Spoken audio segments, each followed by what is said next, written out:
मधुचंदा के इस अमृतमय ज्ञान का हम निरंतर पाठ कर रहे हैं। अंध आस्था, अंध भक्ति, अंध श्रद्धा की चर्चा हमने बहुत सुनी है, लेकिन किसी ने यदि सत्य की राह दिखाई, मार्ग दिखाया है, तो आज मधुचंदा ने हम सबको दिखलाया है। मधुचंदा ने हमारे भ्रम तोड़े हैं। नाना संप्रदायों में वाद और विवाद में फंसे मन को भी दिशा मिली है और विचारों में भी एक राह पाई है कि जब परमेश्वर एक है तो हम सब भी एक हैं, और उसकी लिखी किताब कोई कागज की किताब नहीं हो सकती। सचराचर ही वो महाकाव्य है जिसे स्वयं सर्वशक्तिमान परमेश्वर घटघटवासी आत्मा के रूप में निरंतर लिख रहा है। देवस्य पश्यकाव्यम नचीर्यते। और फिर तब मधुचंदा में हमें ये राज भी मिला कि हम केवल एक घर तक सीमित नहीं है। दो दंपत्ति मिलकर किसी बालक को नहीं बनाते हैं, वरन वे निमित्त होते हैं और उनको निमित्त बनाकर आत्मा ही अन्न को पुनः शिशु का रूप प्रदान करता है। और इसको बनाने में माता पिता का जितना योगदान है, उससे भी बड़ा योगदान संपूर्ण सचराचर का होता है, क्योंकि उस बालक को बनाने में पांचों तत्व लगते हैं। सारा सचराचर अपना थोड़ा थोड़ा योगदान करता है। गौ माता के थनों का दूध है, तो नाना वनस्पतियों के रस है, पेड़ों का अमृत है, जल है, पवन है, सभी ने अपना अपना अंशदान किया है और तब वो बालक बना है। उस बालक को केवल एक घर का बनाना, मेरा तेरा सिखाना क्या अधर्म और पाप नहीं है? ये सवाल भी मधुचंदा ने अचानक हमारे सामने उछाला है। लेकिन हम इस रास्ते पर इतना ज्यादा जी चुके हैं कि हम इस प्रश्न का उत्तर देने तो दूर, सुनने से भी मुकरने लगे हैं। आज हमारी ये अवस्था है। लेकिन क्या सच नहीं है? मधुचंदा ने पूछा है। और फिर मधुचंदा ने गुरुकुल शिक्षा के उन रहस्यों को भी प्रकट किया हमारे सामने कि बाहर का जो हवन पूजन तुम कर रहे हो, ये निमित्त है, जैसे माता पिता निमित्त है। बनाता वस्तुतः परमेश्वर है और सचराचर को ही मां बनता है, अपना योगदान देता है, जिससे अंश अंश लेकर के ब्रह्म ज्वाला ही उसे शिशु का रूप प्रदान करती है, जिसे हम नाना देवी को रूपों से जानते हैं। वो हम सब में प्रज्वलित जो ज्योति है, जो ब्रह्म अग्नि है, उसी के नाम है। ये भी मधुचंदा ने स्पष्ट किया। अभी कुछ कल ही एक हमसे पूछ रहे थे मित्र हमारे, पहली बार पधारे, वो कहने लगे षडंग चक्र क्या होता है, शतदल चक्र क्या होता है, फलाना क्या होता है, उसकी पूजा कैसे होती है, वगैरह वगैरह। हाँ, सारे संप्रदाय हमें सत्य को नहीं दे पाए, लेकिन हमारा मन तो जरूर बहला पाए, हमें भटका तो पाए। क्या ईश्वर किसी चक्कर के नीचे अधीन होगा अथवा कोई मंत्र से ईश्वर बन जाएगा? हम पूछे अपने आप से। लेकिन जहां जहां हम गए हमें यही सब मिला है कि भगवान नहीं है, वो तो अल्लादीन के जादू चिराग का कोई बेचारा बंधा हुआ प्रेत है। हम मंत्र रगड़ देंगे, जैसे वो दिया रगड़ता है तो भगवान प्रकट हो जाएंगे, हमारा हुक्म मानने लगे। आज इसी अज्ञान अंधता के कारण न जाने कितनी दुकानों का हम सौदा बने हैं, और शायद हम में से बहुत से बनते भी रहेंगे। मधुचंद्र ने आंख खोली है कि नहीं, यह सत्य है। तुम अपने जीवन के सोने को छितराकर केवल भ्रमों को बटोर रहे हो, गंवा रहे हो, जीवन जा रहा है तुम्हारा। ये सब नाटक है। सत्ता एक ही है और वो परमेश्वर है, और वो हम सब में बैठा है। भटकने की बाहर जरूरत नहीं, अपने अंतर को छूने का प्रयास करो, मिल जाएगा। लेकिन अगर सब अंदर छूने लगेंगे तो बेचारे संप्रदायों का क्या होगा? उनके ठेके और दुकानें कैसे चलेंगी? तो कुछ चक्र वक्र तो चक्कर फक्कर तो होने ही चाहिए। जो भी हो, मुझे चंद्रा ने दिखाया कि बाहर का हवन और यज्ञ भी ये ब्रह्मचारी है, ये उत्पन्न नहीं करता, ये केवल मिटाता है हमारा असत्य, अज्ञान, लोभ, मोह, आसक्ति, भौतिक अतृप्तियां और इच्छाएं, वासनाएं, इन सब को जला के मन को निर्मल करने का जो साधन है वो बाहर का यज्ञ है। लेकिन ये सिर्फ जलाएगा हमारे पाप को, और जो हमें पुनः यज्ञ करके उत्पन्न करने में समर्थ है, कहा ऐसा ही यज्ञ हम सबके भीतर होता है। और वहीं से इसने गुरुकुल में छात्रों को पढ़ाना आरंभ किया। अगणिम एवे पुरोहितम यज्ञस्य देवम ऋतुबीजम होतारम रत्नधातनम। अग्नियों के अधिपति, प्रलय के देवता महाशिव, पुरोहितम संपूर्ण सचराचर को तत्व रूप ज्ञान रूप प्रकट करने वाले ब्रह्मा, ऋतविजन उन्हें बिंदुओं को सृजन के द्वारा जीवंत खिलौने में लौटाने वाले, नाना सचराचर के रूप प्रदान करने वाले तथा उनको पालने वाले विष्णु।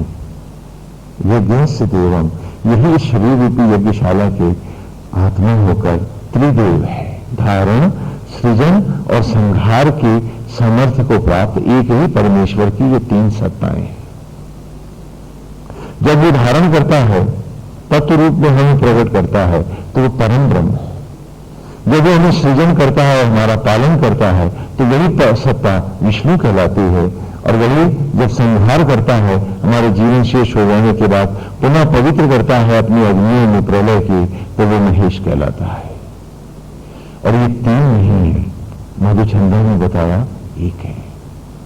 जैसे व्यक्ति घर में पिता भी है, पति भी है, पुत्र भी है, तो वो तीन नहीं है, एक ही है। एक ही व्यक्ति की तीन पहचान है। उसी प्रकार से एक परम पिता परमेश्वर के ये तीन परिचय है, पहचान है।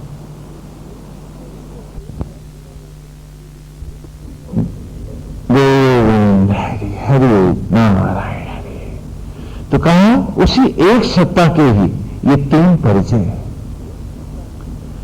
धारण, सृजन और संहार के यज्ञ के द्वारा वो आत्मा जो तुमको सचराचर को उत्पन्न कर रहा है, वही पिता है। और वो समान है, हम सब में है। और वो जिन ब्रह्म ज्वालाओं में हम यज्ञ हो रहे हैं, जिससे तीसरे सूत्र में हमने पढ़ा कि अश्विना यजवरी ऋषो देवत प्राणी शुभस्पति पूरे भुजा जनसीता। ये ब्रह्म ज्वाला जो हमारे अंतर में प्रज्वलित है, वो यज्ञ की ज्वाला तो केवल मिटाती है, लेकिन हमारे भीतर जो ब्रह्म ज्वाला है, जो सत्य रूप में अग्नि है, इस अग्नियों में ही जब जब हम यज्ञ होते हैं, हमारा उत्तरोत्तर उत्थान होता है। क्योंकि ब्रह्म ज्वालाओं की मर्यादा है, जो भी इसमें यज्ञ होगा उसका पुनः उद्धार अवश्य होगा। तो भस्मीय जब पेड़ों के गर्भ में ही ब्रह्म अग्नियों में यज्ञ होते हैं, तो वे अन्न का स्वरूप पाते हैं। लकड़ियों पर जलकर कोई राख से अन्न नहीं बना सकता। उसी प्रकार वनस्पतियां, जल आदि जब यज्ञ होता है ब्रह्म अग्नियों में शरीर के भीतर, तभी वो रक्त मांस में उभरता नवजात शिशु का रूप धारण करता है। और एक बार फिर वो बूढ़ा शरीर जो भस्मियों में छितरा गया था, पुनः लौट आता है। तो कहा मूल यज्ञ है। ये ब्रह्म अग्नियां ही है जिनमें हमें यज्ञ होना है। हमने बहुत से संप्रदायों में देखा कि वो आग जला करके उपले जला के बीच में बैठा है कोई, हाँ, तो कोई नीचे आग जला के पेड़ पे उल्टा टंगा है कोई, और नाना प्रकार के ऐसे भी हमने रूपक देखे हैं, चित्र भी देखे ही हैं, पुरानी कथाओं में भी हमें मिल जाता है, और कभी कभी ऐसे ऐसे दिव्य रूप भी देखने में आते हैं ना।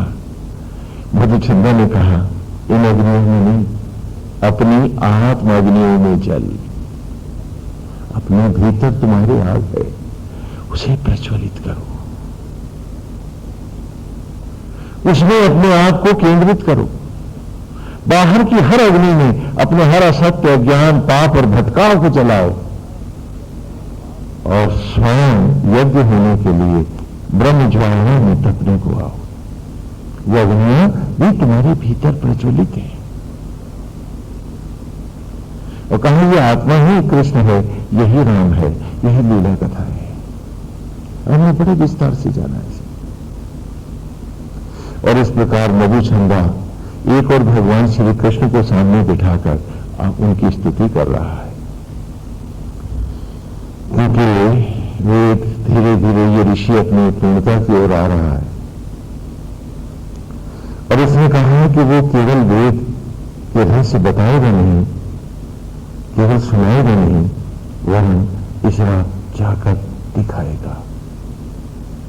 आज इसी कल्पना के साथ, इसी संकल्प के साथ मधुचंदा जागेश्वर में भगवान वासुदेव के सामने है, व्यासपीठ पर वेद व्यास विराज रहे हैं, जो संकलित कर रहे हैं इसे। 50 जेता माधु छंदस बैठे हैं तथा नाना ऋषि मनीषी गण वहां विराजमान हैं इस अलौकिक दृश्य को देखने के लिए। ये सब जागेश्वर में की पावन भूमि पर उत्तरायणी गंगा के तट पर एकत्र है। मधुचंदा जीवन के सूक्ष्म रहस्यों का मार्ग का स्पष्ट करता हुआ अब वासुदेव की स्थिति में उतर आया है, क्योंकि आज की ऋचा के बाद 3 ऋचाएं और रह जाएंगी और फिर मधुचंदा मौन हो जाएगा, फिर नहीं बोलेगा। आज की ऋचा लेते हैं। नहीं त्वा रोदसी, नहीं त्वा रोदसी, विवाहे उभे विवाहे मानम इन गताः चीशाः सर्ववतीरपाः संगा अस्मभ्यं धूमि। ये आज की ऋचा है।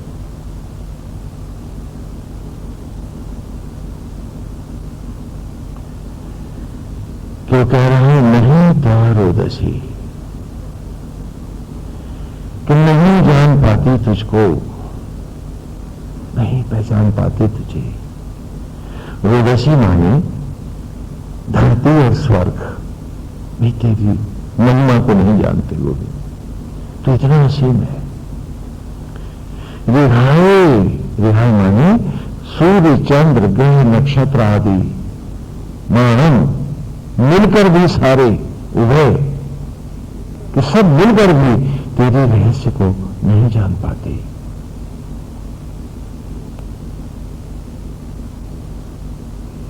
इतना व्यापक, इतना बड़ा रहस्य है तेरा कि सारे ग्रह नक्षत्र भी मिल जाते हैं तो तुझे सूक्ष्म भर भी तो नहीं भर पाते।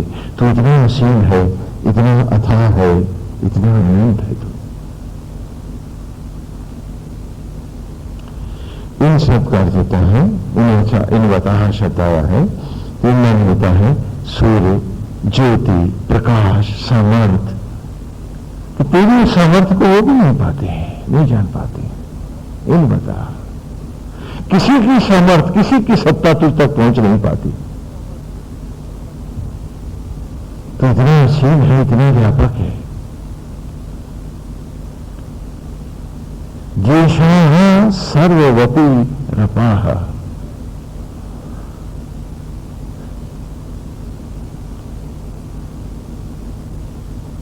कि ज्योतियों का तेरी महिमाओं का गान करते सारे ग्रह नक्षत्र ऋषि संत और मनीषी जन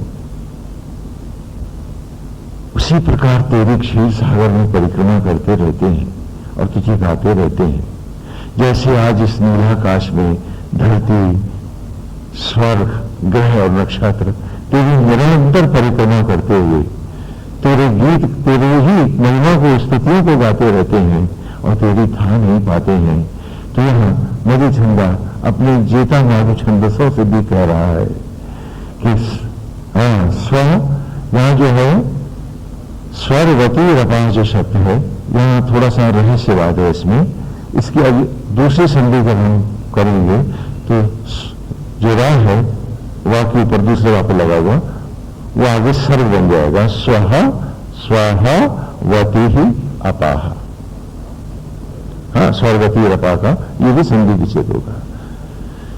किस आत्मा का गीत, इस आत्मस्वरूप नारायण का गीत वो जेता माधु छंदसों से कह रहा है क्या आज मेरे साथ तुम भी मिलकर आज इस परमेश्वर को गुनगुनाओ, इसी को गाओ। कैसे गाओ? स्वहावती अपाहा, कि सजल होकर, विनम्र होकर, भाव विभोर होकर आज मेरे सामने तुम भी वासुदेव श्री कृष्ण की स्तुति का गान करो। ये वही है जिसे पाने को हर कोई आतुर है। तो अब वो कृष्ण की अंतिम स्तुति में आ गया है कि वासुदेव के लिए वो कह रहा है कि मैंने आप ही को अपना सर्वस्व माना है और मैंने जाना है आपको कि आप बड़े, आपको पाना किसी के लिए संभव नहीं है। संत, ऋषि, मनीषी, गण, देवता, यक्ष, किन्नर और गंधर्व जो गाते हैं स्तुतियां आपकी, करते हैं आपकी परिक्रमाओं को प्राप्त होते हैं, ये भी आपका रहस्य नहीं पाते हैं। लेकिन आपको यदि कोई पाते हैं तो पूर्व की ऋचा में राधो अत्रिवाह, गोपियां जानती हैं और राधा जानती है। राग माने ज्योति होता है, जैसा कि पहले भी आपको बताया, और राग माने, राधा माने एकांगी समर्पित प्रेम को भी का पर्यायवाची भी शब्द क्या है संस्कृत में, वैदिक संस्कृत में राधा। कि जब भक्ति हर ओर से एकाग्र होकर आत्मा को अर्पित होती है तो साधना की इस अवस्था का नाम क्या होता है? राधा। राधा यहां, अब आप ये बताइए, मंच पे अगर मैं राधा भाव को स्पष्ट करूं तो किसी पात्र को एक देवी बना करके, स्त्री बना के तो लाना पड़ेगा। हम क्या है कि हम लोग पात्रों के साथ लिपट जाते हैं और तत्व को खो देते हैं। जबकि मधुचंदा हमको रहस्य दिखला रहा है कि हर पात्र से मुझे सूक्ष्म अमृत लेकर, वो मेरे भीतर बैठा है, मुझे उससे मिलना है, न कि पात्रों से निपटना है। मुझे सूक्ष्म सत्य को पाना है जो मेरे भीतर है। अस्मभ्यंगा धूमि, धूमि माने झूम झूम के गाना, त्राही माम, यानी उस एक सत्य को ही अर्पित होना है, उसी के सामने जाना है, सजल होकर, अपाहा, विनम्र होकर, टेप रिकॉर्डर की तरह नहीं बजना है। मेरे भजन में भाव हो, मेरे भजन में समर्पण हो, मेरे भजन में आत्मा हो, स्व माने आत्मा, स्वाहावती अपाहा, कि मेरा भजन न हो, वो जीवंत आत्मा का भाव हो मेरा। तो देता माधु छंदसों से कहता है ये दुर्लभ क्षण है आया हुआ।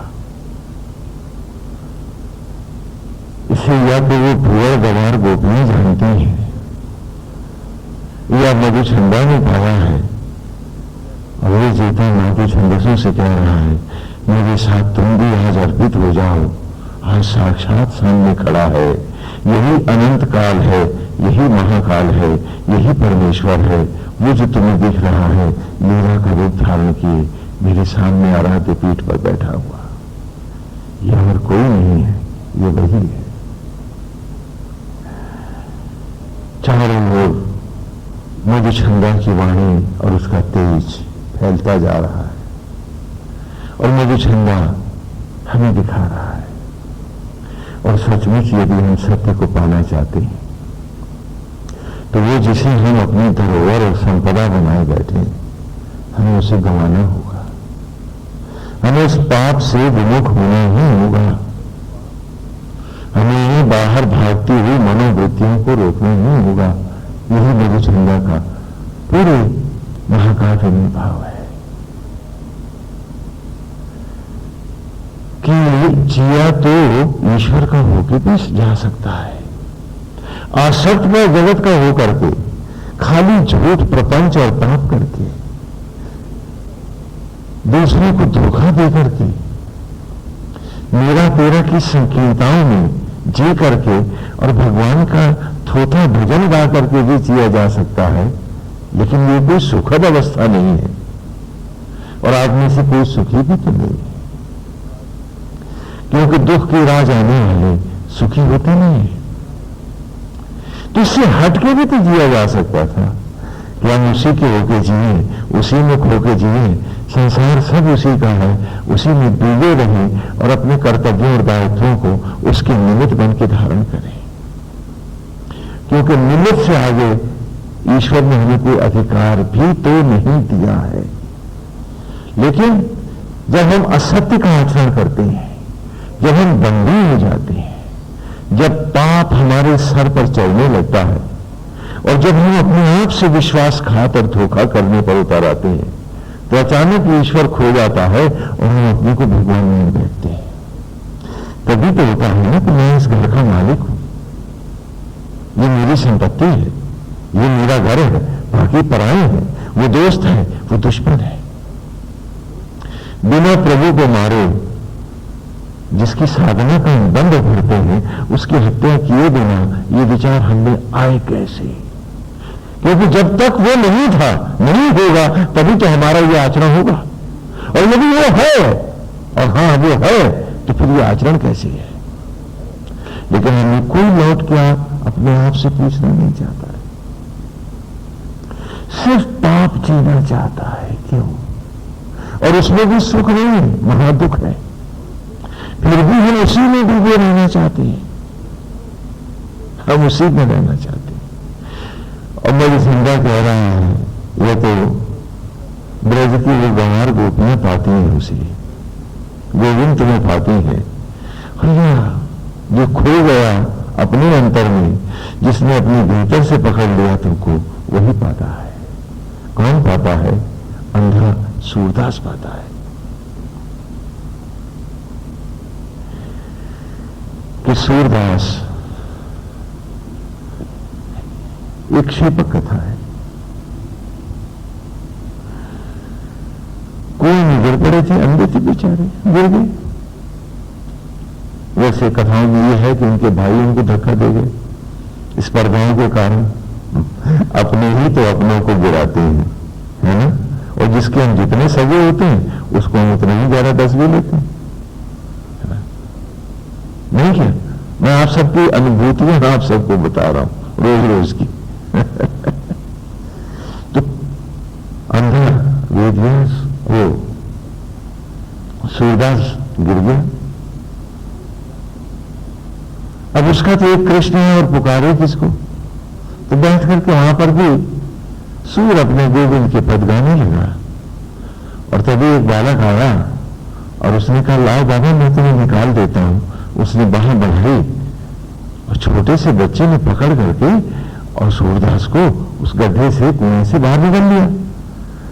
तो सूरदास ने उसका हाथ जो पकड़ा था, इतना कोमल हाथ, इतना कोमल हाथ, और इसने मुझे पूरे कुएं में से कैसे निकाला? अंधे सूरदास की अनुभूतियां अंधी नहीं है, हमारे पास आंखें हैं और अनुभूतियां अंधी हैं, पर ये फर्क है। उसने वहां पकड़ ली। कहे कौन हो तुम? तो बालक कहना मेरा हाथ छोड़ो, मुझे घर जाने दो। कहा नहीं, लीला मत करो, गोविंद ये आप ही है। वरना इतने गहरे कुएं में एक कोमल बालक वहां लंबे करके मेरे को निकाल ले, प्रभु लीला कर रहे हो। और सूर्यदास ने और कस के वहां पकड़ ली।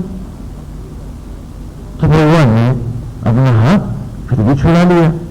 तो उस वक्त सूर्य ने कहा, बाह छुड़ाए जात हो, निगर जान के मुए, भीतर से जब जाइयो, सबल कहा तुम्हें। क्या आज बोले मेरे कमजोर हाथों से अपनी बाह छुड़ा के जा रहे हो गोविंद, जाओ, लेकिन जिस मेरे भीतर से निकल के दिखाओ तो मैं जानू तुम बड़े बलवान हो। और हमने तो जैसे जैसे हमने होश संभाली है, उससे कहा कि तू भीतर तो रहे नहीं, यहां से तो तुम निकल जा। हम दंड में जिएंगे, हम भेदभाव में जिएंगे, हम झूठ में जिएंगे, हम छल और प्रपंच में जिएंगे, हम बदले में जिएंगे, हम आसक्तियों में जिएंगे। उन सबको यहां रहने दे और तू चला जाए यहां से।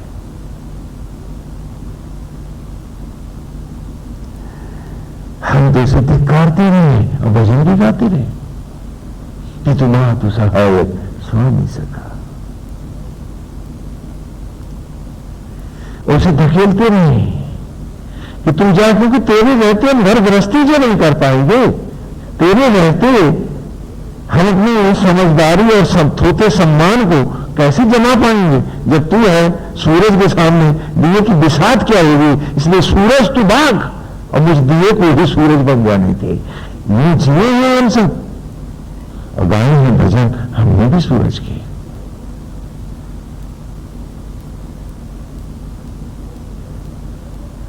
तो तेरे रहते हमारी इज्जत कौन बनेगा, और हमें तो इज्जत चाहिए, तेरी जरूरत नहीं है। लोग कहें कि ये बड़ी पूजा करने वाला है, ये बड़ी पुजारिन है, बड़ी भक्ति है, अरे भाई इनके तो बहुत तप कर रहे हैं, ये थोड़ा सम्मान चाहिए, तुझे कौन पूछता है? हम तुझे भगाते रहे, चार लोग मेरी प्रशंसा करें, मुझे लाद के चले, मेरी जय जयकार गाएं, हमें इस जय जयकार से मतलब है, तेरे से क्या मतलब है? आज इन्हीं मनोवृत्तियों के कारण ही तो हम मधुछंदा को पढ़ के भी नहीं पढ़ पाते हैं, सुन के भी नहीं सुन पाते हैं, अपने भीतर उतार नहीं पा रहे हैं। वरना उसके एक एक शब्द में रहस्य छिपा है, और रहस्य ऐसा कि जो हर ताला खोल दे और हमें साक्षात हमारे भीतर हमें अपने ही नारायण का साक्षात दर्शन हम ऊंधी आंख में करा दे।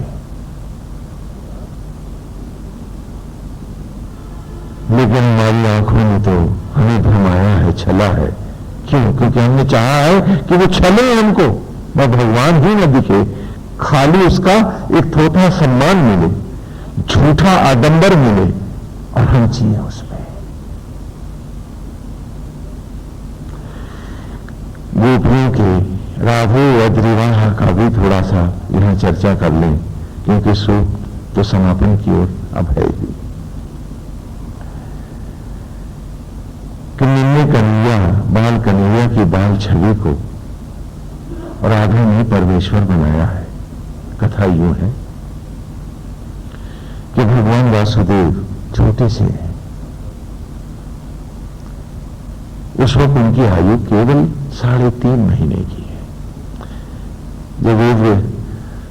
जब वासुदेव की इतनी स्तुति मधुछंदा गा रहे हैं तो हम भी थोड़ी उनके लीला कथा का अमृत ले लें, साक्षात है सामने मधुछंदा के। तो हमारे नन्हे से ही बाल कन्हैया, और उस जमाने में विवाह की आयु बालक की 25 वर्ष होती थी। 25 वर्ष के उपरांत ही विवाह होता था, क्योंकि 25 साल से पहले लड़का गुरुकुल से लौटता ही नहीं था। 11वें वर्ष वो गुरुकुल में प्रवेश पाता था, वहीं उसका यज्ञोपवीत होता। तो उसके बाद गुरुकुल में ही सारी विद्या अध्ययन सब ज्ञान आदि को पाता, सभी प्रकार का ज्ञान पाता था। हाँ, यहाँ ये नहीं कि इंजीनियर और डॉक्टर बन के लौटता था, उसे संपूर्ण जीवन को पढ़ना होता था, क्योंकि वहां पर्पस ऑफ एजुकेशन स्टूडेंट है, कैरियर नहीं है, जो आज की शिक्षा में एक अभिशाप बन के आ गया है। तो लौटते लौटते उसे 25 वर्ष तो अनिवार्यता हो ही जाते थे। तो 25 वर्ष से पहले विवाह ही नहीं होता था, इसीलिए आज भी आपके सारे ग्रंथों में 25 वर्ष का अनिवार्य ब्रह्मचर्य लिखा हुआ है, हर शास्त्र में। और जब 25वें वर्ष में लौटता था, तभी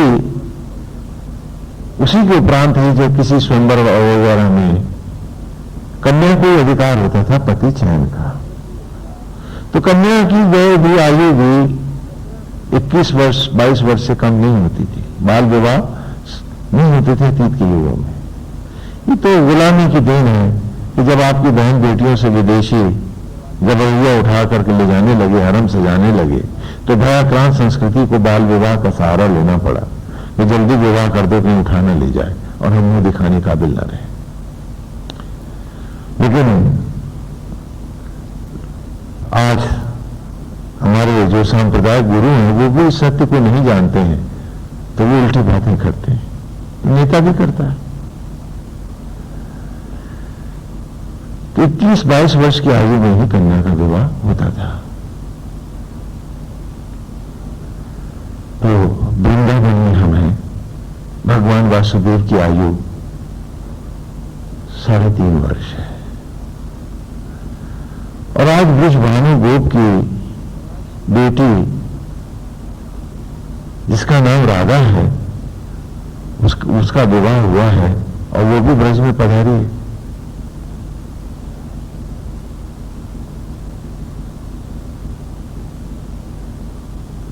उसके पति का नाम इधर तो किसी ग्रंथ में नहीं आया है, लेकिन जो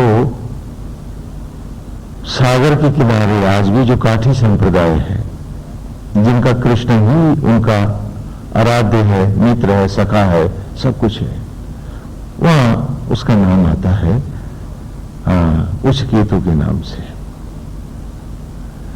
गोप के साथ उसका विवाह हुआ है और वो वृंदावन पधारी है। उसके पिता का नाम वृषभानु है, ऐसा कथाओं में आया है। तो उस नल यमुना को जब वो वृंदावन की गलियों से होकर गुजर रही होती है, तो अचानक एक छोटे से सुकुमार ने उसकी साड़ी का पल्लू पकड़ लिया। घूम के देखा तो एक छोटा सा सलोना सा सुंदर नन्हा सा बालक है, 3.5 बरस का, सुंदर मोर मुकुट सजी केश राशि है, एक चांदी की बांसुरी हाथ में है उसके, और दूसरे हाथ से उसने श्री राधा का पल्लू पकड़ा हुआ है। भाल पर अर्धचंद्राकार तिलक है। राधा ने देखा है तो देखती ही रह गई है। उसके रूप को देख के ही वो पहचान गई है कि और कोई नहीं, नंद का बेटा है, यशोदा का लाल है, श्री कृष्ण है। तो कहा उसने पकड़ लिया, कहा तुम जानते हो मैं कौन हूं? कहा हम जानते हैं लल्ला तुमको, तुम नंद जी के बेटे हो, कन्हैया हो ना? कहा हाँ। और कहा तू कौन है? कहा मेरा नाम राधा है। ये लीला आज भी वहां होती है, लेकिन पुष्टि मार्गी संप्रदायों में, जो संप्रदाय में इसके अलग अलग रूप और आजकल जो आप टीवी सीरियल में देख रहे हैं वो भी थोड़ा भिन्न होते गए हैं। वहां संप्रदायों में शायद इस रूपकों को ही जीवंत करने का प्रयास किया गया है, जबकि आदिकाल में रूपकों के माध्यम से आपके भीतर के भावों को स्पष्ट करने की बात होती थी। तो जब उद्देश्य ही बदल गए तो कथाओं में का रूप भी बदलता चला गया। वो समय के अंतरालों के साथ हुआ। तो कहा तुम मुझे बहुत अच्छी लगती है। कहा हाँ, कहा तुम भी मुझे बहुत अच्छी लगती हो। कहा तो फिर जब भी मैं बांसुरी बजाऊं ना तो तुम आना, मैं तुम्हें बहुत उदास हो जाऊंगा। कहा नहीं, मैं तुझे उदास नहीं होने दूंगी, मैं तो तेरी ही हूं। और ये कहकर उसको प्यार से बुलवाकर वो नवयौवना चली गई। लेकिन एक बार जो उसने गोविंद को देखा है तो गोविंद की होकर रह गई है। ये श्री राधा और कृष्ण की युगल जोड़ी है। कन्हैया 3.5 वर्ष के हैं और वो 21 वर्ष से ऊपर की है। इसीलिए बहुत सी लीला कथाओं में आया कि कृष्ण से राधा 18 वर्ष बड़ी है। हाँ, ऐसा है भी है। वो धीरे धीरे सांप्रदायिक कथाएं जब प्रभाव देने लगी तो ये सत्य लुप्त होते गए कि जीवन के सत्य को पढ़ाने की लीला उपक्रम है। अर्थात वो सत्य जो मेरे भीतर है, जिसे मैं भीतर जाके बहिर्मुखी इंद्रियों के द्वारा विपरीत जाकर नहीं पढ़ सकता हूं, उसी को बाहर परिलक्षित करना, मेरे ही अंतर को मुझे लीलाओं में पढ़ाना, ये उद्देश्य है। और इस प्रकार ब्रज में राधा और कृष्ण की जोड़ी गली गली हर एक के होठों पर है कि भी राधा तो गोविंद की दीवानी है। दूसरी लीला में जो दिखाते थे उस जमाने में गुरुकुल में भी लीला कथाओं के द्वारा वेद पढ़ाने की जो परिपाटी है कि श्री राधे नन्हे कन्हैया को डांट भी रही हैं और सजा भी रही हैं। कहते हैं तो बहुत चोर बनता है ना, मक्खन चुराता है, हाँ जगह जगह चोरियां करता है ग्वालों के साथ, तो आज मैं सारे पैसे वसूल लूंगी, आज तो मैं तुझे बेच दूंगी। नन्हे कन्हैया डरे हुए हैं।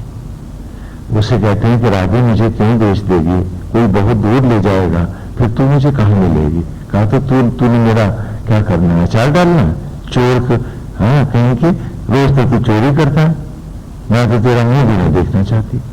तो कहा राधे मुझे बाहर मत भेज, पता नहीं वो कैसे रखेगा, मैं तेरे घर का काम कर दूंगा, तेरे मक्खन का कर्जा उतार दूंगा। बोले चोर को कोई घर का काम देता है, मैं न रखती तुझे। हाँ इस गाने गोप भी आनंद ले रहे हैं, कह रहे हैं क्यों डरा रही है, बालक है क्यों डरना जाए। तो कहती ना ये तो पक्का चोर है, आज तो मैंने इसको बेचना है ना। आज की लीला कथाओं में और अतीत की लीला कथाओं में भेद है, क्योंकि उद्देश्य का भेद है, इसलिए कथाओं में भी थोड़ा बहुत। लेकिन हम सभी कथाओं को इस भावना से भी ले सकते हैं कि हरि अनंत, हरि कथा अनंत। तो श्री राधे कहते हैं कि नहीं, मैं तो बोला जब मुझे बेचनी है तो तुम मुझे सजा क्यों रही है। बोले इसलिए कि दाम कुछ ज्यादा मिले, आखिर घाटा भी तो बहुत हुआ है मेरा। हाँ सजा भी रही है, छिड़क भी रही है, डांट भी रही है, और खूब सुंदर से उसके एक एक केश राशि को सजाती है, उसकी सारी मुख मुद्रा जो है उसके बाल रूप में, हाँ उसको भी मोतियों से सबसे सजाती है उसके रूप को, और खूब सजा के बढ़िया कपड़े पहनाती है, हाँ बहुत सुंदर ढंग से सजा करके, और बगल में लिए हुए कमर में बिठाए, और राधा वृंदावन की गलियों में डोल रही है कि चोर बिकाऊ है मेरा, खरीदेगा कोई। हाँ आप सब गांव वाले बड़ा आनंद ले रहे हैं, हाँ और आगे कह रहे हैं कि चोर खरीद लो, चोर खरीद लो। हाँ इसने मेरा बहुत चोरी करी, माल चुराया है, कोई है खरीदार इस चोर का। तो नंद जी कहते हैं कि छोड़ मेरे लल्ला को। हाँ ना नंद जी आज आपका नहीं, आज तो मेरा चोर है। हाँ यशोदा भी कहती है तो राधा जी नहीं मानती है, गोप गोपियां सब हंस रहे हैं। हाँ गांव का एक मनोरम दृश्य है, लीला है, ये नाटक हो रहा है, गुरुकुल का पावन स्थल है, और बच्चे आनंद ले रहे हैं उसका। तो कहा नहीं मैं नहीं तो आज बेचना तुझको। तो नंद जी कहते हैं अच्छा 2 गाय ले ले, दे दे मेरे को। कहा 2 गाय नहीं तो इसके मोर पंख का एक रोना भी नहीं आएगा, दाम बढ़ाओ। यशोदा जी कहती है मेरे गहने ले ले। कहा इतने नहीं है, भी काम नहीं चलेगा, मोर पंख के तो दाम नहीं लगा पा रहे और पूरा लल्ला बाकी है, अभी तो ढेर सारी साज सज्जा भी है, अभी ऐसे नहीं, और दाम बढ़ाओ। नंद जी कहते हैं मेरी सारी गाय ले ले।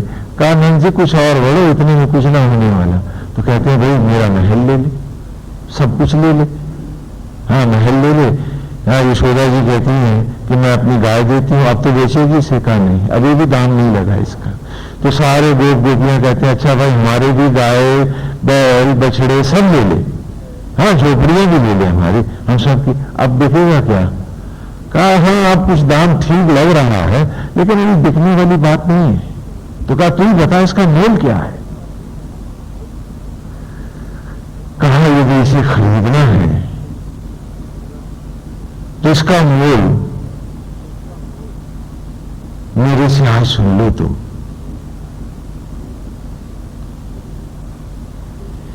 ये उसी के हाथों बिक सकता है,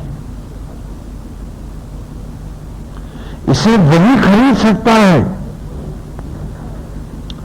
जो पहले पूरी तरह बिक जाए इस पर। और बिके भी ऐसा कि उसका कुछ भी बाकी ना रहे, वो भी ना रहे बाकी। तभी खरीद सकते हैं इसको। नंद जी गाय देके भी नहीं खरीद सकते क्योंकि नंद जी तो बिकने को बाकी है।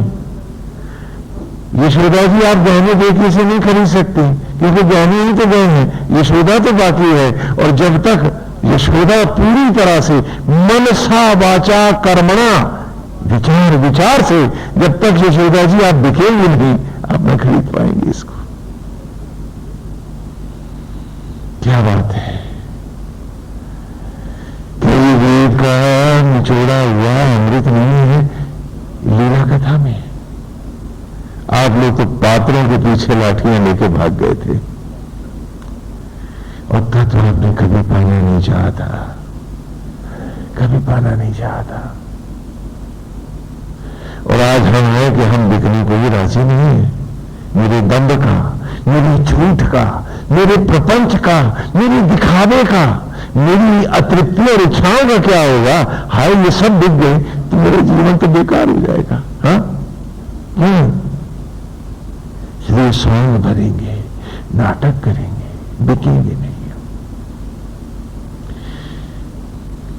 उसके नहीं होंगे। क्योंकि उसका होने के लिए ये सिलवे सितारे तो सारे उतर जाएंगे हमारे आसक्त जगत के, तो हम तो बड़े निर्धन हो जाएंगे, बिकेंगे नहीं, कभी नहीं बिकेंगे। चाहे जितनी दुनिया में भटका ले, हम न सुधरने वाले। कुछ ऐसी कस्में हमने से बहुतों ने खा रखी है। वरना कितनी सुंदर मनोरम ये लीला है, बच्चों ने देखा गुरुकुल के, और वो सारा जीवन न्यौछावर करके, वो पूर्वज थे आपके, वंशज हैं आप उनके। कहां वो और कहां हम, जरा पूछे अपने आप से। तो कहां से वही खरीदेगा जो इस पर सर्वथा न्यौछावर हो जाएगा।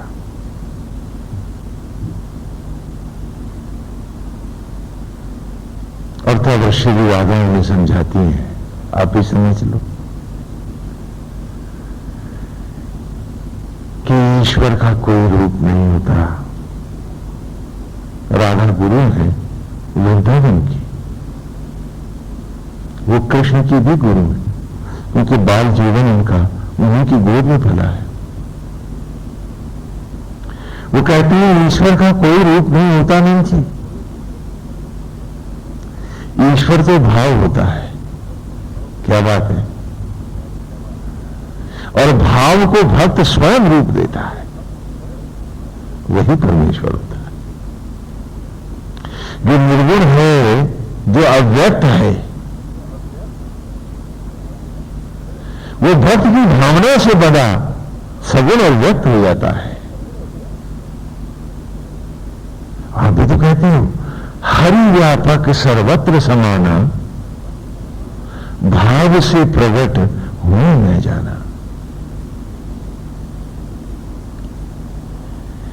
कि नारायण कहां नहीं है, वो तो सर्वत्र है। यदि भाव है सर्वती अपाहा अपाहा, कि सजल नहीं है जो, भाव विभोर नहीं है जो नंद नहीं हो गया, जिसके पास उसकी अनुभूतियों का स्फुरण नहीं है, जिसके पास उसका भजन भी भजन नहीं है, वो तो मरा हुआ मुर्दा है, उसमें आत्मा कहां है? स्वर्वती रपा।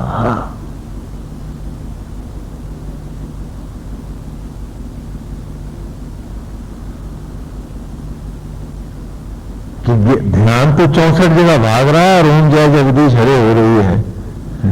भगवान भी हैरान है, इसे क्या जरूरत है नाटक करने की? मैंने कब कहा था कि यूं कर?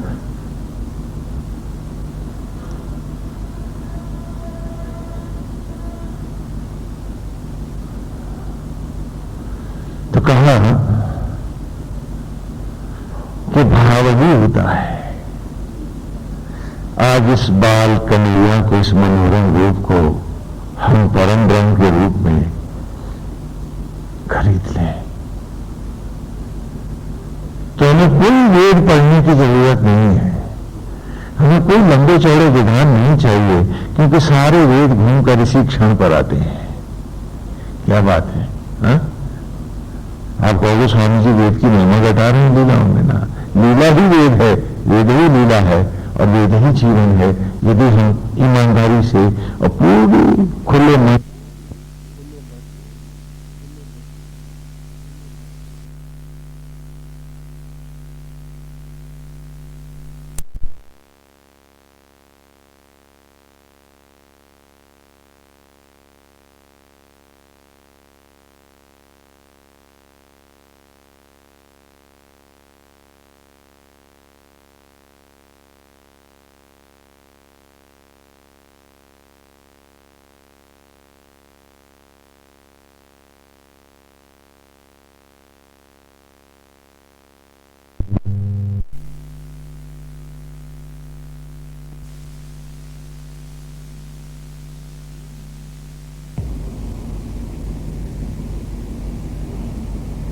यदि हम इसे जान पाए तो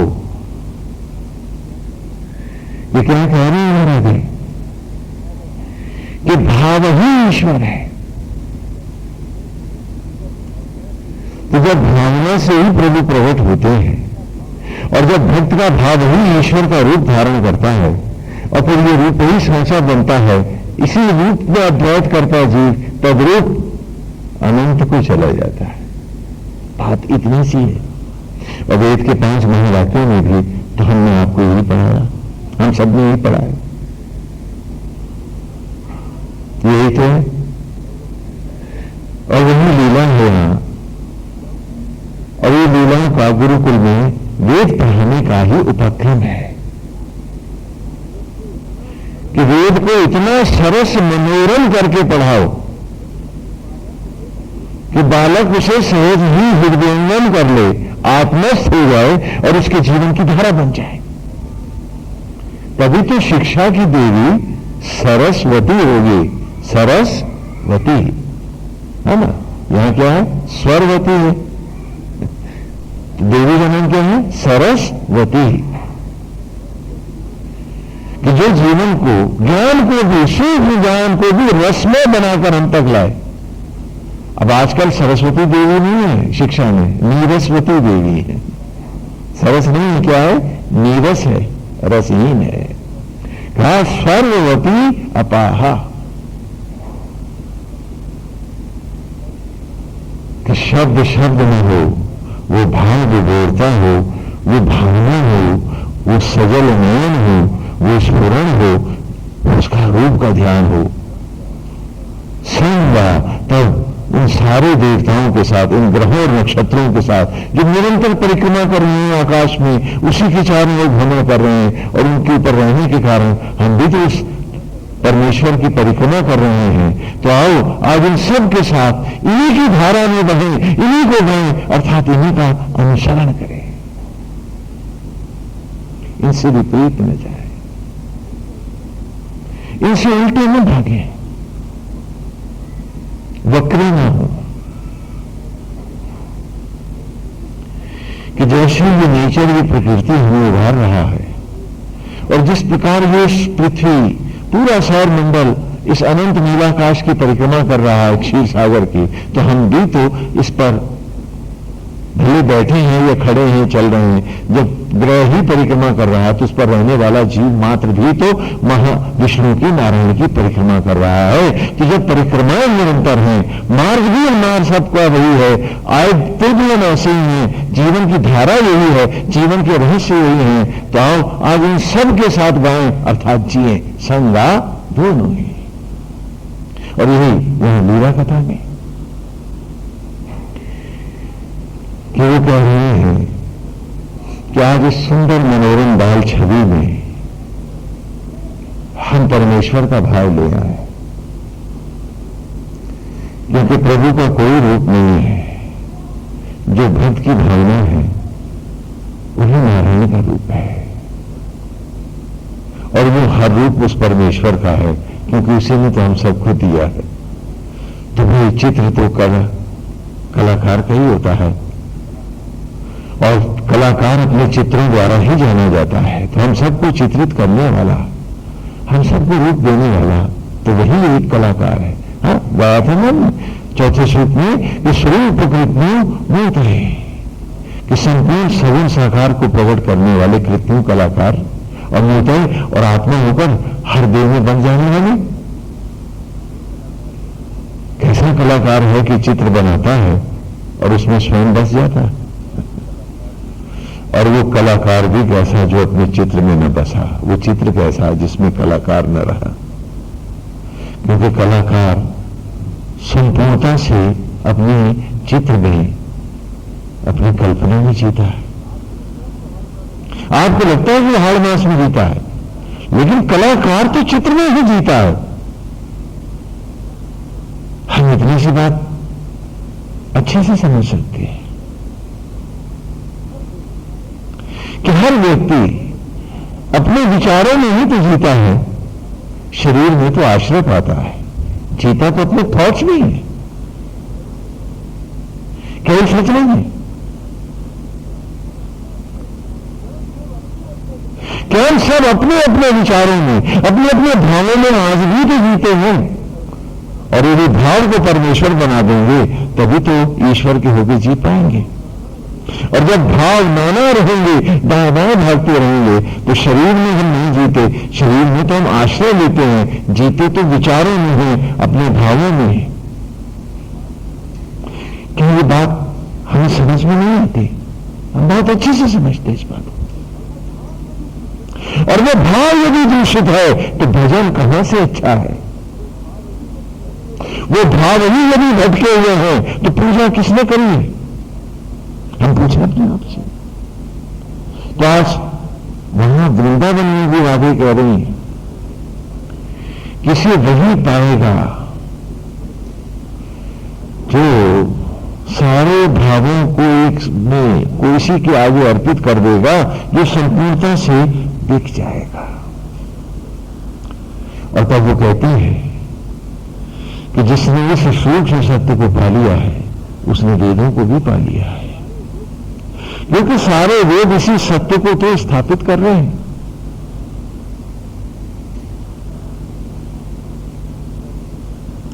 और गीता में भी स्वयं भगवान श्री कृष्ण कहते हैं कि अर्जुन, जिसे मिल गया हो आत्मा का विशाल जलाशय, उसे वेद आदि ग्रंथों से भी लेना क्या। जैसे एक बड़े जलाशय के मिल जाने के बाद छोटे कुएं निष्प्रयोजन हो जाते हैं, उसी प्रकार जो पा लेता है आत्मा का सागर, उसके लिए वेद आदि, ब्राह्मण आदि जितने भी ग्रंथ हैं, वे सब भी छोटे जलाशयों के समान रह जाते हैं। इसलिए हे अर्जुन, सर्वधर्मान परित्यज्य माम एकम शरणं व्रज। मैं कौन?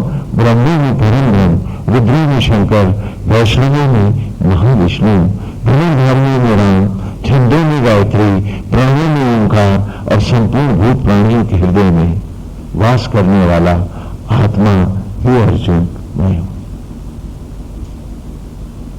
ये तो कहा भगवान ने गीता में भी। और वही यहां श्री राधा भी अपनी लीला में उनको दिखा रही है कि आज से हम उन्हें परमेश्वर के रूप में स्वीकार करें।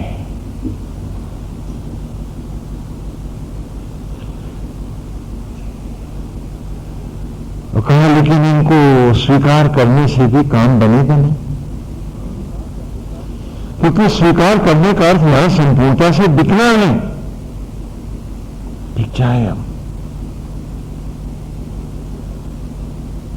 कि हर सांस तुझे में जिएंगे, तेरे रूप में बसेंगे, ये हमारी कल्पनाओं की आंख तेरे ही मनोहारी छवि को सारे संसार में दिखेंगे।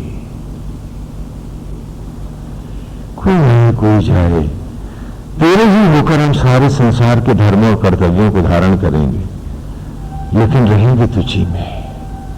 क्यों? क्योंकि हम कहां रह जीते हैं? भाव में जीते हैं। तो भाव तुम्हारा सदा रहेगा तो जिएंगे तुम्ही में हम। न ईर्ष्या में, न द्वेष में, न लोभ में, न मोह में, न मेरे में, न तेरे में, न अपने में, न पराये में। भाव तेरे में रहेगा, तेरे होकर तेरे ही निमित्त बन के जो भी हमारे निमित्त कर्तव्य हैं हम ऐसे ही करेंगे जैसे रामलीला के मंच पर पात्र यथा संवाद यथा पात्र अभिनय करता हुआ भी जानता है कि वो कौन है। वो मात्र अभिनय कर रहा है, निमित्त है। किसका अभिनय कर रहा है? नारायण का। राम बना हुआ पात्र भी जानता है कि वो भगवान श्री राम के उस पावन रूप का अभिनय कर रहा है, स्वयं नहीं है, उसे तो होना है।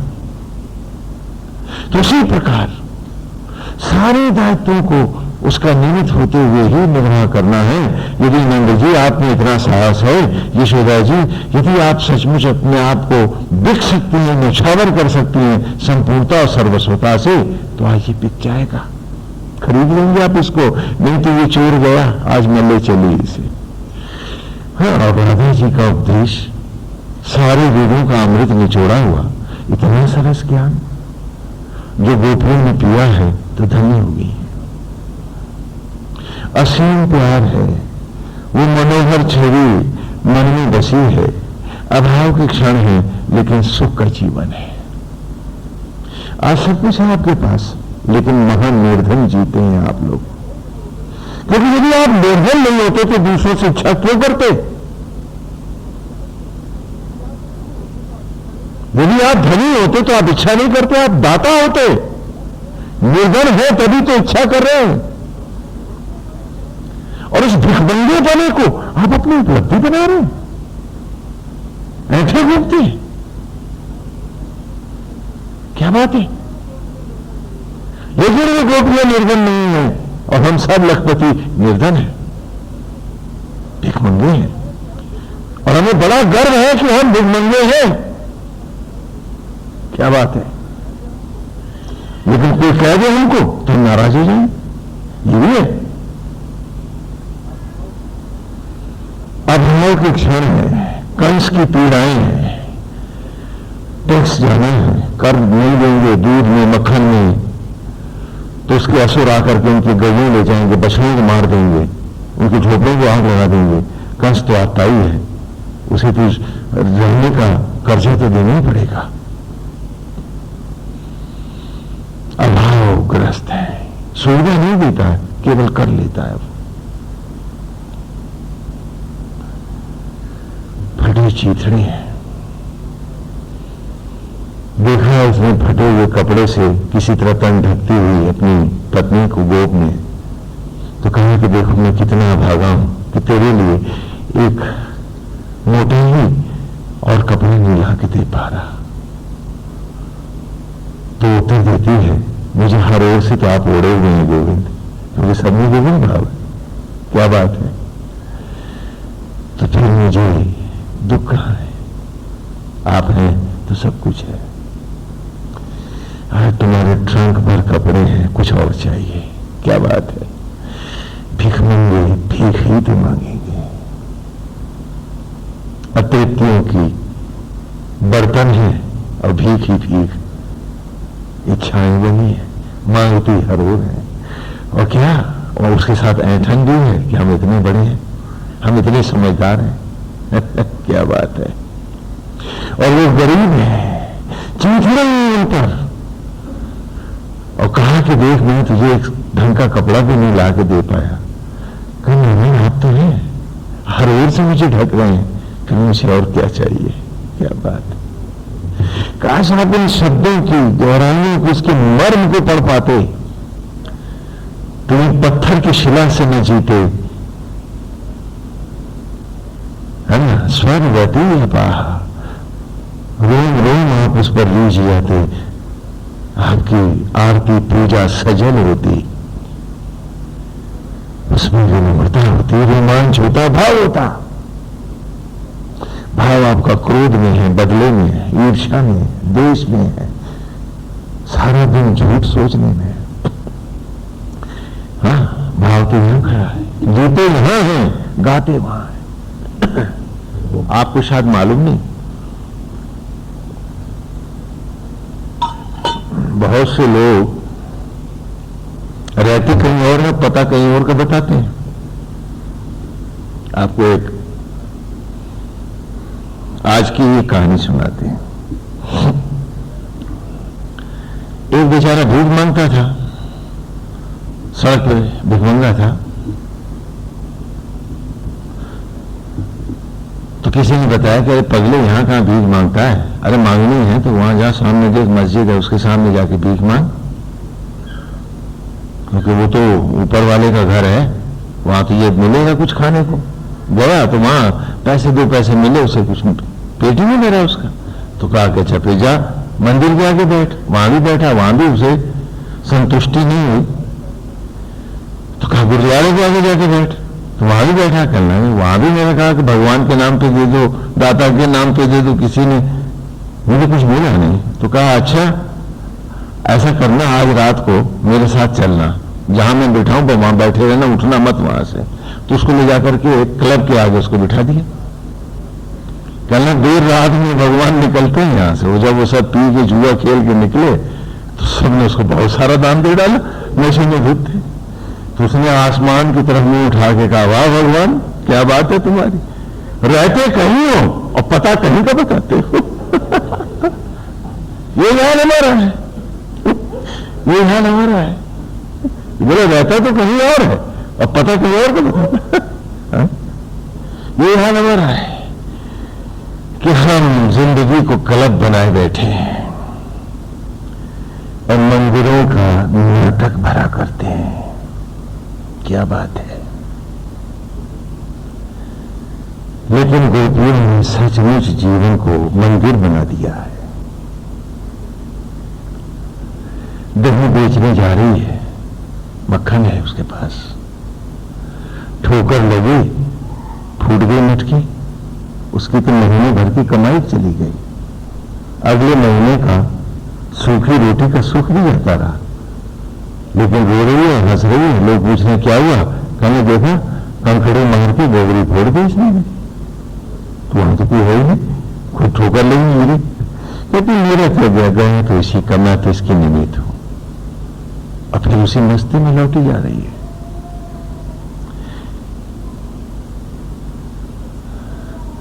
आज आपसे कोई 10 रुपए ठग ले तो क्या हाल होगा आपका, जबकि आप पास लाख रुपए हैं। उसके पास तो खाली मटकी और मक्खन ही था, और वो भी फूटा है, तो मस्ती में कोई फर्क नहीं आया उसके। स्वर्गवती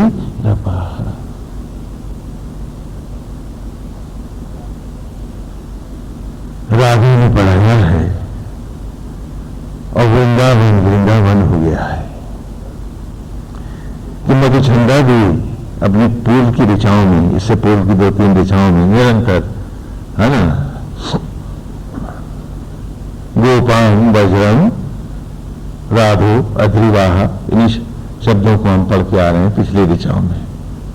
गवाम, गौओं के, वज्रम, हाँ वज्र कहते हैं घरों को, वृंदावन को, उसको गाता है, राधा को, कृष्ण की उन लीलाओं को वो भी गा रहा है, क्योंकि गुरुकुल में उसे भी तो शायद ऐसे ही पढ़ाया गया है, अथवा वो स्वयं ऐसे पढ़ाता रहा है।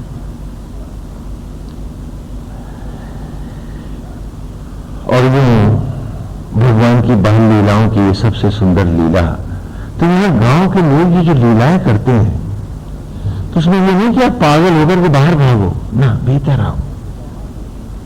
क्योंकि उस समय का गंवार व्यक्ति भी जानता है कि ईश्वर कहां है, भीतर। तो फिर तुम बाहरी बाहर क्यों भागते रहे? बाहरी बाहर क्यों जीना चाहते हो? बाहर बाहर के झूठ प्रपंच को तुम सब कुछ मान के क्यों जी रहे हो? पूछो अपने आप से। जाहिर है कि तुम्हारे भीतर ईश्वर नहीं है, तुम ऐसा मानते नहीं हो, खाली गाते हो।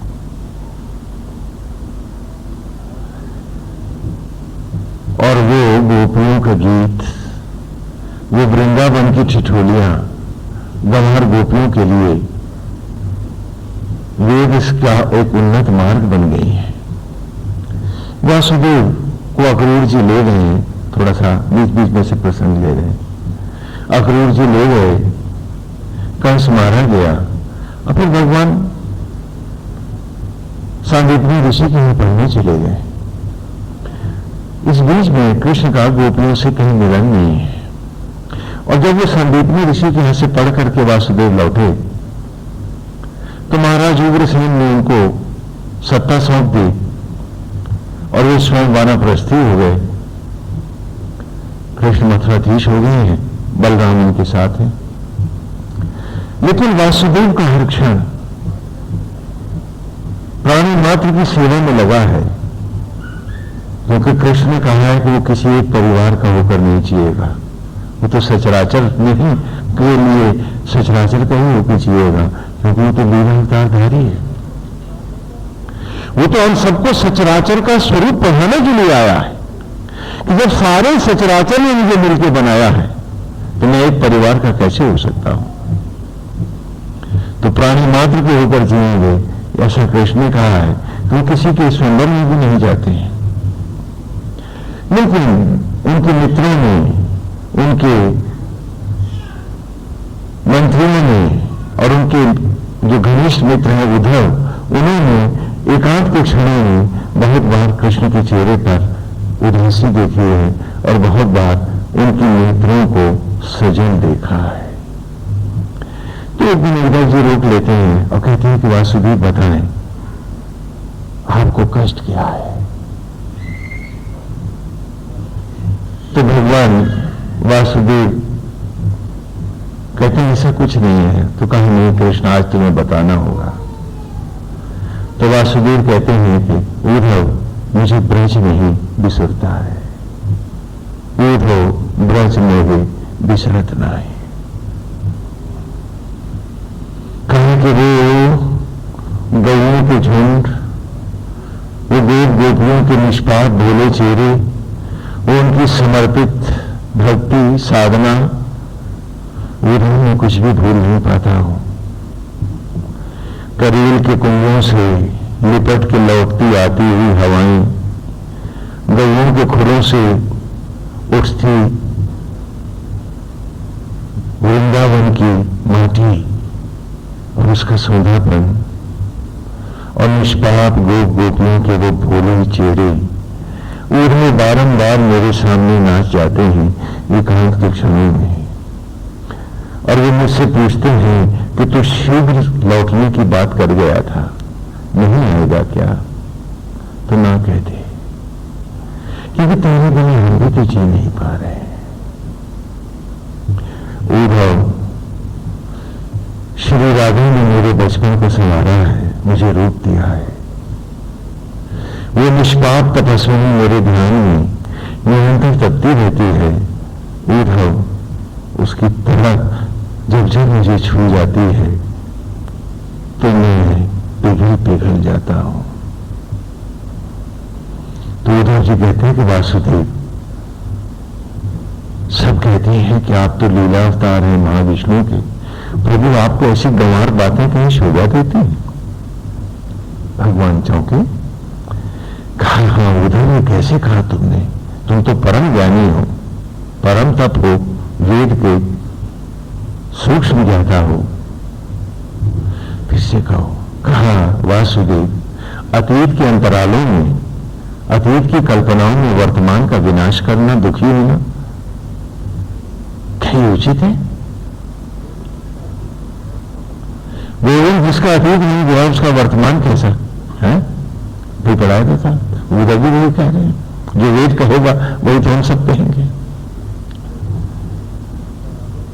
तो अतीत के अंतरालों में भटकना और उसी के लिए दुखी रहना, ये तो कोई रास्ता नहीं है। आत्मा द्वैत परम ब्रह्म की प्राप्ति ही तो मनुष्य योनि का अदृष्ट है। तो समय उधर न लगाकर आप उनके पूर्ण में लगाते हैं, उनके ध्यान में लगाते हैं कि ये आपके लिए उचित है। कहा उद्धव तुम बिल्कुल ठीक कह रहे हो, लेकिन उद्धव मैं क्या करूं? जब वो मेरा ध्यान करके दुखी होते हैं तो आत्मा से आत्मा को राह होती है, वो भाव मुझे छू जाते हैं। उद्धव अगर तुम उनके भाव सही कराओ तो वो लोग भी परम ब्रह्म की साधना में लगे, तो मैं भी अंतर्मुखी हो जाऊं। लेकिन जब जब वो अपनी भावना से मुझे पकड़ लेते हैं उद्धव, मैं तड़प तड़प जाता हूं।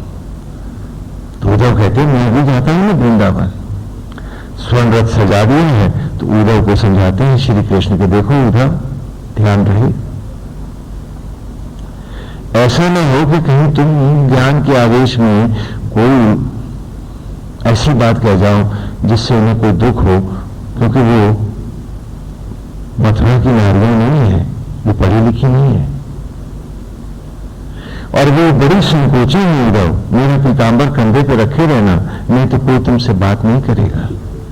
बाल कन्हैया का सखा जान के ही वो तुमसे बात करेंगे। और सुनो, मैं अभी तक माखन मिश्री का उनका ऋण उतार नहीं पाया हूं, तो ऐसा नहीं हो कि कहीं अनजाने में तुमसे उनकी कोई अवमानना हो जाए। कहीं मैं ध्यान रखूंगा। और उन्होंने वस्त्राभूषण सब रथ पे डलवा दिए। बोले ये क्या कर रहे हो? बोले तुम्हारे माखन मिश्री का कर्जा भी तो उतारना है। तो कहा उद्धव ये मत ले जाओ, बड़ा गजब हो जाएगा। लेकिन उद्धव जी माने नहीं है और खूब सारे आभूषण गहने और खूब सारे वस्त्र लेकर के रेशमी उछल दिए हैं। नंद के द्वार एक स्वर्ण रथ खड़ा है, सारे वृंदावन में शोर हो गया है कि बाल कन्हैया का सखा आया है, कंधे पे पीतांबर है। नंद यशोदा जी के साथ थोड़ा प्रसाद आदि ग्रहण करके उद्धव जी बाहर निकले हैं तो द्वार पर भीड़ लगी है, गोपियां गोप सब खड़े हैं। तभी उद्धव की निगाह एक कृष्णकाय महातपस्विनी पर, अधेड़ महिला पर पड़ती है। उसके चेहरे के तेज से उद्धव जान जाते हैं कि वे श्री राधा ही है और अनायास अनजाने ही वे उनके चरणों में झुक जाते हैं। तो राधा पूछते हैं उद्धव हमारा कन्हैया ठीक है? कहाँ? मथुराधीश आनंद से। वो पूछ रहे हैं कन्हैया, वो बता रहे हैं मथुराधीश। हाँ, शब्द बड़े बौने होते हैं जब वो भाव नहीं पढ़ पाते हैं। कहा उद्धव क्या गोविंद कभी हमको भी याद करते हैं?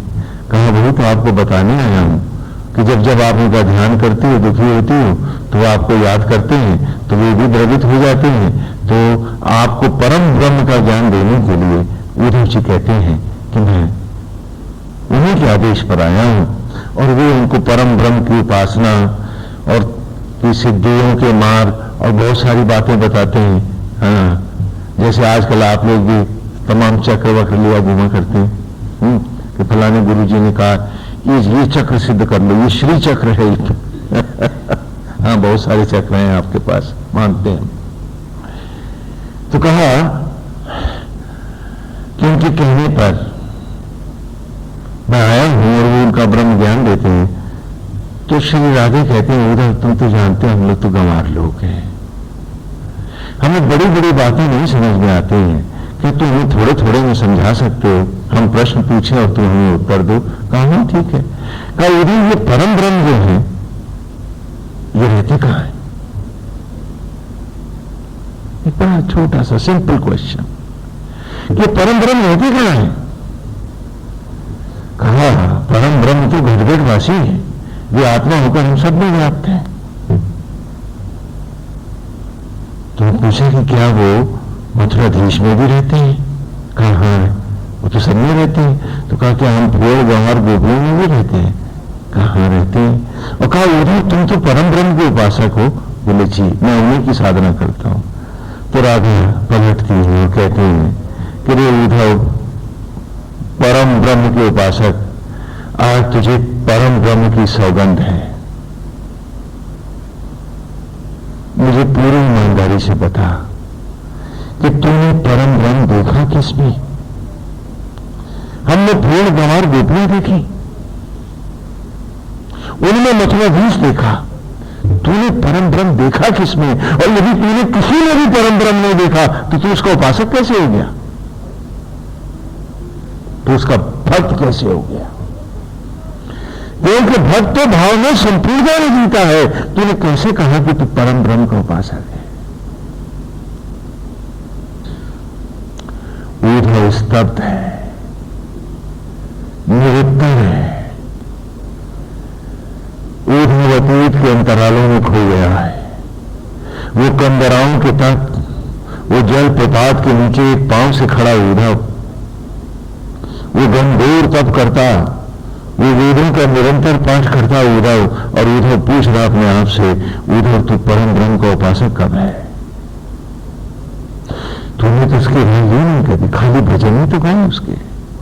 उसे अपनाया कब तूने? माना कब तूने उसको?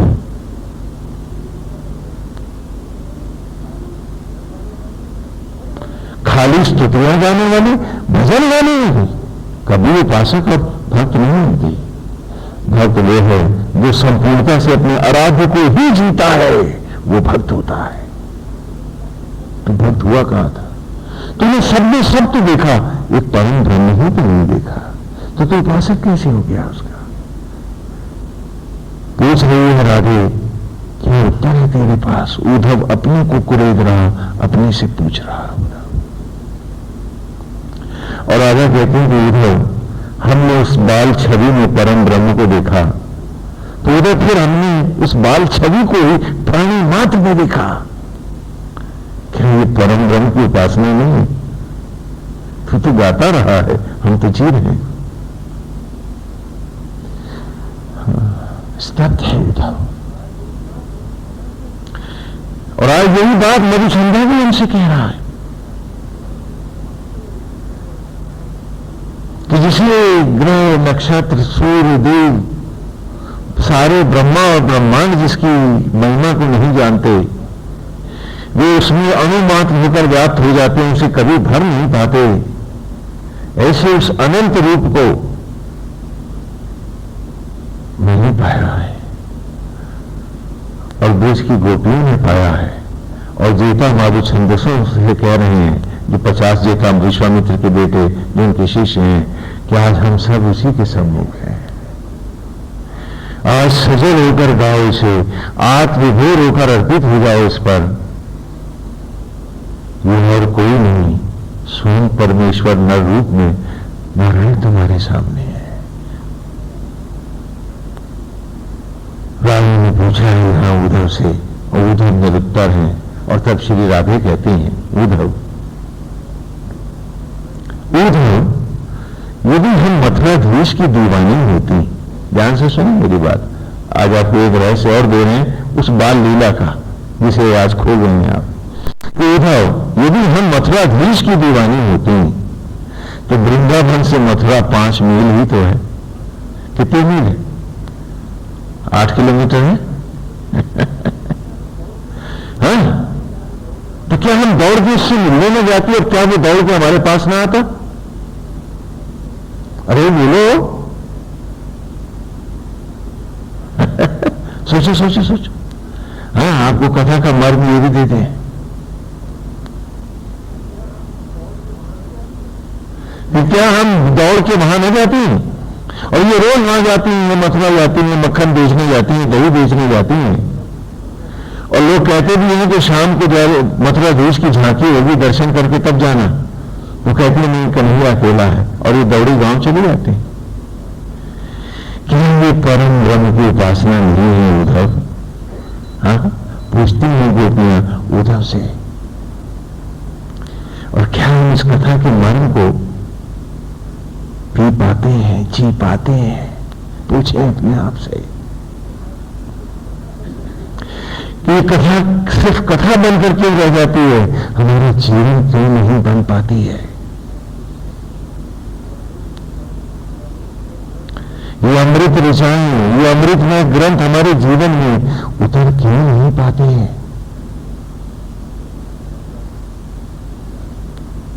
और तब श्री राधे कहती हैं उद्धव से कि उद्धव, जिसे तुम सिद्ध करना चाहते हो, सिद्धियों के द्वारा पाना चाहते हो, अरे उद्धव तुम उसी में व्याप्त क्यों नहीं हो जाते। और ये बात उद्धव को चुभ गई है। उद्धव को लगता है कि वो किसी दूसरे धरातल पर उतर आया, कि जहां चारों ओर ज्योतियां ही ज्योतियां हैं, वो सिद्धियां हैं, अष्ट सिद्धियां उसके सामने ज्योति बनकर खड़ी हैं। और उद्धव बाबू को देखता हुआ अपने से पूछ रहा, उद्धव ये तो माताएं हैं, देवियां हैं, ये तो अजर अमर हैं, और तू क्षण भंगुर, तू नहीं सिद्ध कर पाएगा।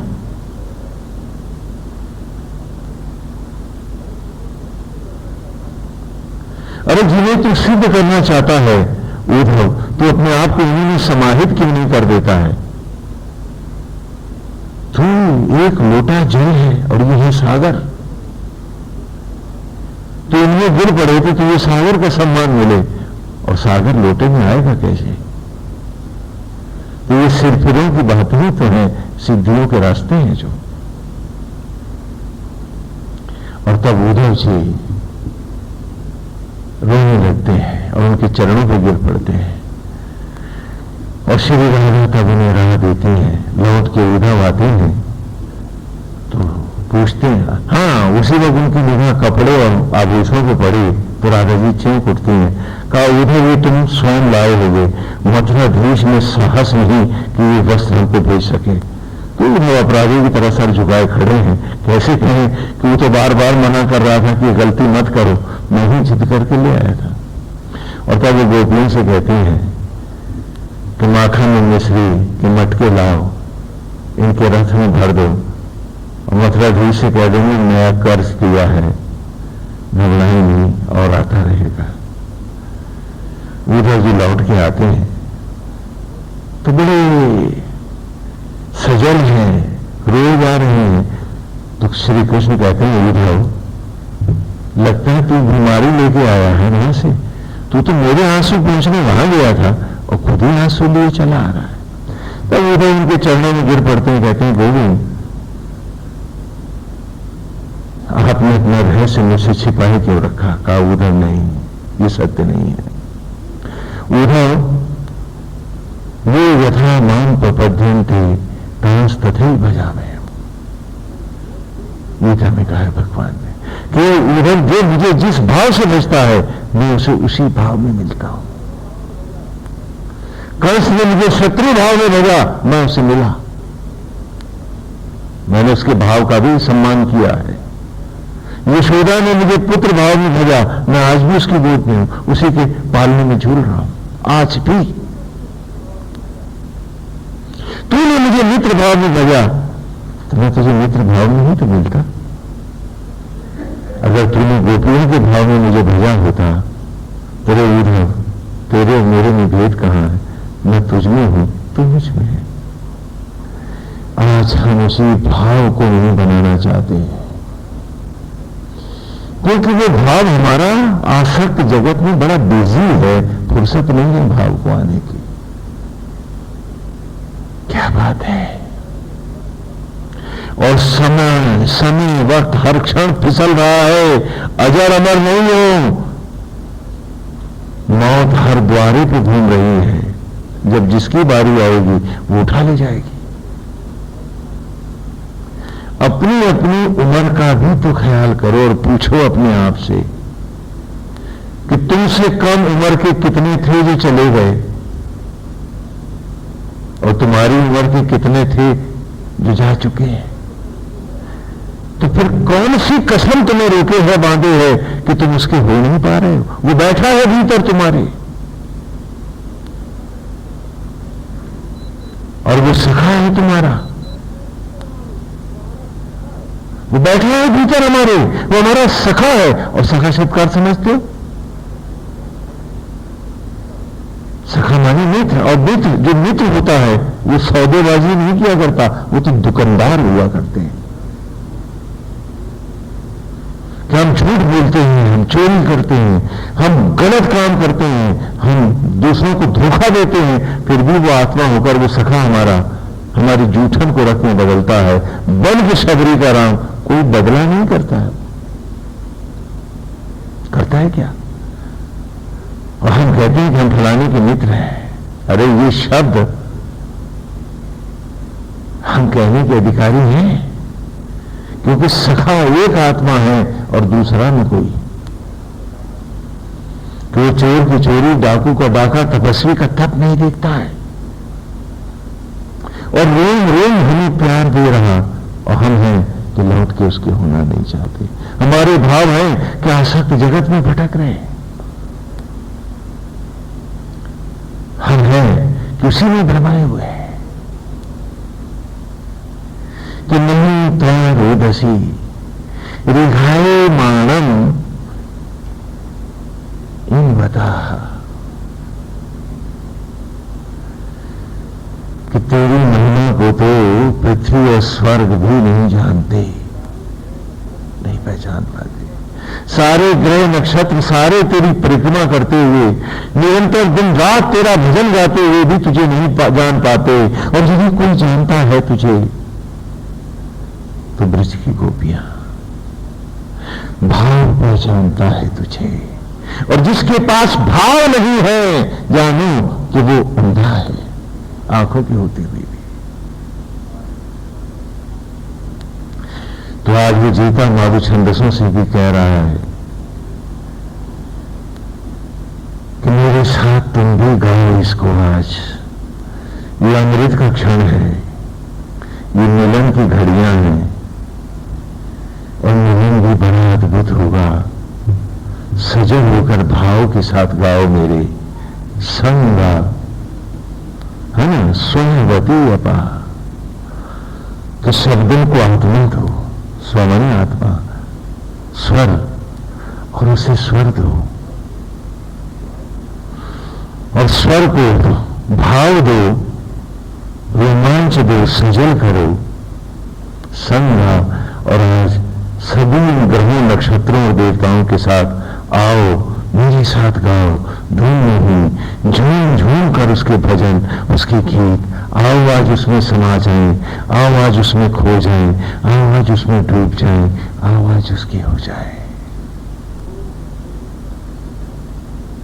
कि वो जिसकी लीला अपरंपार है, जिसे ज्ञान और विज्ञान के द्वारा भी जानना अति दुर्लभ है, वो सहजता में भी तो मिल सकता है। चलो हम सब सहज हो जाएं, आओ आज हम पूरी तरह से अपनी आत्मा को अर्पित हो जाएं, आत्मस्थ हो जाएं। मधुचंदा की ये ऋचाएं गूंज रही हैं। जब आरंभ हुआ था ये वेद, जब जुड़े थे हम सब उत्तरायणी गंगा के तट पर जागेश्वर में, दारूक वन ही वहां बड़ा मनोहर, दारूक कहते हैं देवदार को, देवदार के पेड़ों का। तो ऐसे ही था जैसे शादी के समय तैयारियां होती हैं, हर व्यक्ति में एक उमंग होती है, एक आनंद होता है, एक उत्सुकता होती है, सब दौड़ दौड़ के काम करते हैं, सब बड़े खुश हैं, लड़की का विवाह जो होना है। धीरे धीरे जब विवाह पूर्णता की ओर चलता है, जब भावनाएं भी हो लेती हैं, और फिर जब विदाई के क्षण आते हैं, तो अचानक वो हंसी वो खुशी एक रुदन में बदल जाती है। आज भाव कुछ ऐसे जीता माधु छंदसों के बीच सजल हो गए हैं कि एक बोलता हुआ तपस्वी युवानी मधुचंदा की आज वर्ण कर लेगी श्रीवर का, और फिर ये दिव्य रूप हमसे विदा हो जाएगा। ऋचाएं धीरे धीरे समापन की ओर आ रही हैं, बेचैन होने लगा है वहां का वातावरण, छू रहे हैं क्षण विदाई के। आज सभी को जीता मधु छंदसों को। चौथा सूक्त जो मधु छंदा ने गाया था, चौथे सूक्त में जो विवाह के क्षण गाए थे, वो यहां प्रकट हो रहे हैं। लेकिन वो जाता हुआ मधु छंदा भी हमें एक अमृत भाव दिए जा रहा है कि ये थोथे गाने बंद करो, इसमें भाव लाओ, और यदि उसका होके जिया जा सकता है और वो ज्यादा सुखद है, तो दुख और पाप के रास्तों को क्यों समेटे बैठे हो और क्यों कसमें खाए बैठे हो कि स्वामी जी इसके बिना गुजारा नहीं। आज हम संकल्प लें, आज हम अपने आप को मजबूत करें, आज हम अपने आप को पूरी शक्ति और सामर्थ्य के साथ समझाएं कि चाहे कुछ भी हो, ये क्षण गोविंद के हैं, गोविंद में रहेंगे, हम उसी का निमित्त होकर जिएंगे, हम किसी स्वांग और पाखंड में नहीं जाएंगे।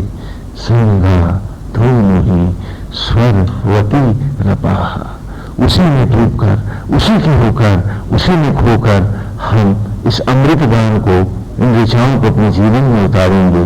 मधु छंदा ही हमारी राह होगी, गोविंद ही हमारे इष्ट होंगे, और हम भी मधु छंदा की तरह अपने आप को अपनी आत्मा से अद्वैत कर दिखाएंगे और सदा याद रखेंगे कि ईश्वर उसी का होता है जो पहले ईश्वर पर पूरी तरह से न्यौछावर होता है, मन से, विचार से, इच्छा से, और फिर संपूर्ण जीवन निमित्त होकर जीता है कि जे ही विधि राखे राम, और अपने कर्तव्य में कभी खोट न लाइए।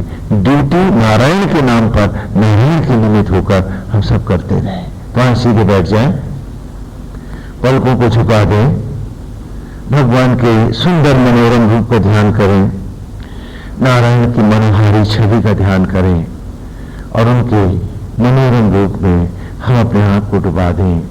आज मधु छंदा को हम अपनी राह बना लें। गोविंद